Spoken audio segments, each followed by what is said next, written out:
Good morning students. Class 10th की political science में, social science में जो पॉलिटिकल की चैप्टर है, जो सिविक्स का है, उसके थर्ड चैप्टर को हम लोग आज देखने वाले हैं। तो तीसरा चैप्टर है लोकतंत्र और विविधता। लोकतंत्र और विविधता। लोकतंत्र आप लोग जानते हैं कि जनता के शासन को कहा जाता है, और विविधता मतलब अंतर है, मतलब वहाँ पर किस तरीके से लोकतांत्रिक शासन व्यवस्था में अंतर जो पाया जाता है विभिन्न जगहों पर, उसके बारे में बताने का प्रयास किया गया है। आइए हम सब देखते हैं। सबसे पहले हम यहाँ पर देखेंगे कि इस पृष्ठ में आपको एक फिगर दिख रहा होगा, और यह फिगर अमेरिका में चल रहे नागरिक आंदोलन की एक प्रमुख घटना से संबंधित है। कैसी है? तो यहाँ पर आपको बताने का प्रयास किया गया है कि अमेरिका में चल रहे नागरिक आंदोलन की एक प्रमुख घटना से संबंधित है यह। और 1868 ईस्वी में मैक्सिको सिटी में 1868 ईस्वी में मैक्सिको सिटी में जो ओलंपिक हुआ था, 200 मीटर दौड़ जो मुकाबला हुआ था, उसमें वह पदक समारोह की तस्वीर है यह। और अमेरिका का राष्ट्रगान बज रहा है, और सिर झुकाए और मुट्ठी बांधे हुए दो खिलाड़ी खड़े हैं, है ना। सिर झुकाए और मुट्ठी बंधाए और हाथ में दस्ताने पहने हुए खड़े हैं। और एक कोई और नहीं, वे एक उसमें अमेरिकी धावक टॉमी स्मिथ हैं। कौन है? अमेरिकी धावक टॉमी स्मिथ हैं। और दूसरे उसमें जॉन कार्लोस हैं। कौन है? अमेरिकी धावक Tommy Smith and John Carlos. Afro अमेरिकी है दोनों, पहले अफ्रीका के थे लेकिन बाद में अमेरिका में जाकर वे बस गए, इसलिए इन्हें एफ्रो अमेरिकी कहा जाता है। इन्होंने क्रमशः स्वर्ण और कांस्य पदक जीता था। मतलब यूँ कहें कि जो टॉमी स्मिथ थे वे स्वर्ण पदक जीते थे, और जॉन कार्लोस कांस्य पदक जीते थे। लेकिन वे जूते नहीं पहने थे, सिर्फ मोजे चढ़ाए। पुरस्कार लेकर दोनों ने यह दिखाने का प्रयास किया विश्व बिरादरी के सामने कि अमेरिका में किस तरीके से अश्वेत लोगों के साथ भेदभाव किया जाता है, और अश्वेत लोग गरीब हैं इसलिए शूज वगैरह नहीं पहने हैं। और स्मिथ ने अपने गले में एक एक काला मफलर बांधा था, जो जैसा परिधान भी पहना था। अश्वेत लोगों के आत्मगौरव का प्रतीक था वह।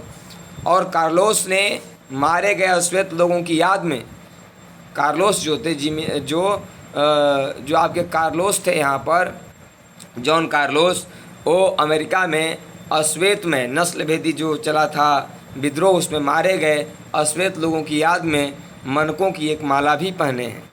अपने इन तरीक़ों और तौर तरीक़ों से वे दिखाने का प्रयास कर रहे हैं कि अमेरिका में अभी भी रंगीय भेदभाव जारी है, और यह रंगीय भेदभाव अंतर्राष्ट्रीय बिरादरी का ध्यान खींचने की कोशिश करने वाला है। और इसीलिए उन्होंने अपने हाथ में दस्ताने पहने, मुट्ठी बांधे, पैर में जूते न पहने और गले में एक बिल्ला लटकाए, मतलब मोतियों की माला लटकाए खड़े हैं। वे विश्व बिरादरी को दिखाना चाहते हैं कि अमेरिका में जो रंग भेद की नीति है, श्वेत और अश्वेत की नीति है, वह बड़े स्तर पर जकड़ी हुई है।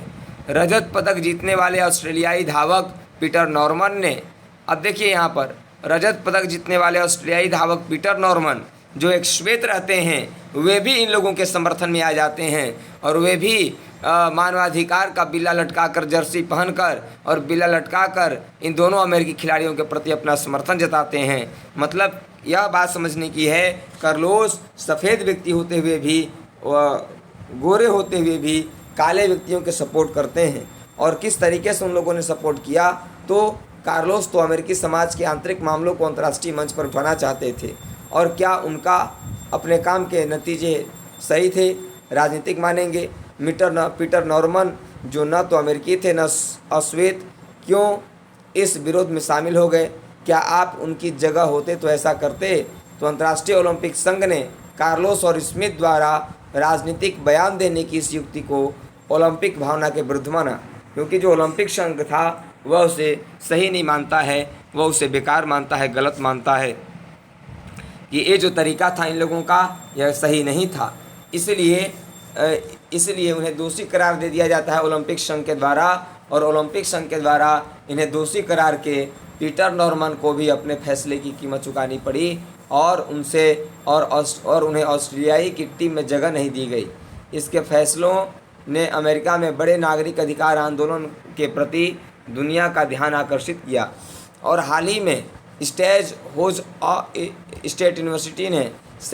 स्टेट यूनिवर्सिटी ने इन दोनों लोग जो जहाँ पढ़े थे, John Carlos, Tom Smith and John Carlos, इन दोनों लोगों का विश्वविद्यालय के भीतर उनकी मूर्तियां लगवाई गई।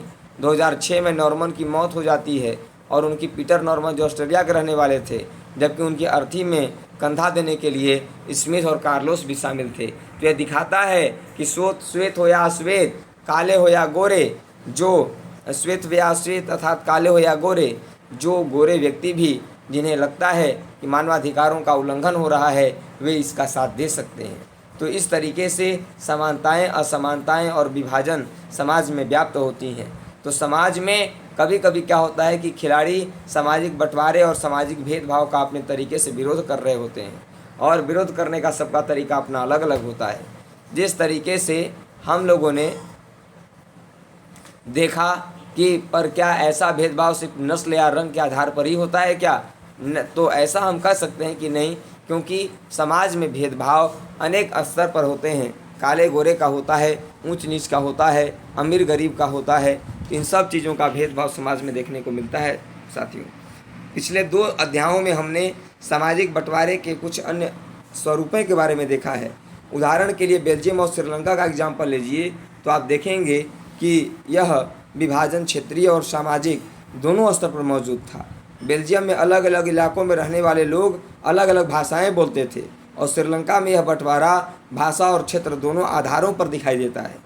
इस प्रकार हर समाज में सामाजिक विविधता अलग अलग रूप में सामने आती है। कभी कभी तो सामाजिक भेदभाव की उत्पत्ति कैसे होती है? तो बहुत लोगों का मानना है कि सामाजिक भेदभाव की जो उत्पत्ति होती है वह जन्मजात होता है। क्या होता है? जन्मजात होता है, मतलब जन्म पर आधारित होते हैं।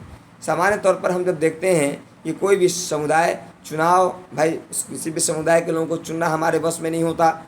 हम सिर्फ इस आधार पर किसी खास समुदाय के सदस्य को मतलब कि सदस्य हो जाते हैं कि हमारा जन्म उस समुदाय एक परिवार में हुआ है। तो जन्म पर आधारित सामाजिक विभाजन का अनुभव हम अगले दैनिक जीवन में रोज करते हैं। चाहे हम स्त्री पुरुष को देखें, स्त्री जन्म से स्त्री होती हैं, पुरुष जन्म से पुरुष होता है। तो ये दोनों में तो भेदभाव गौर नहीं किया, दोनों में भेदभाव दिखाई पड़ता है। तो इस तरीके से हम देखते हैं कि हम अपने आसपास में चाहे किसी भी स्त्री पुरुष, लंबा छोटा सबकी चमड़ी का रंग अलग अलग होता है और शारीरिक क्षमताएं भी अलग अलग होती हैं।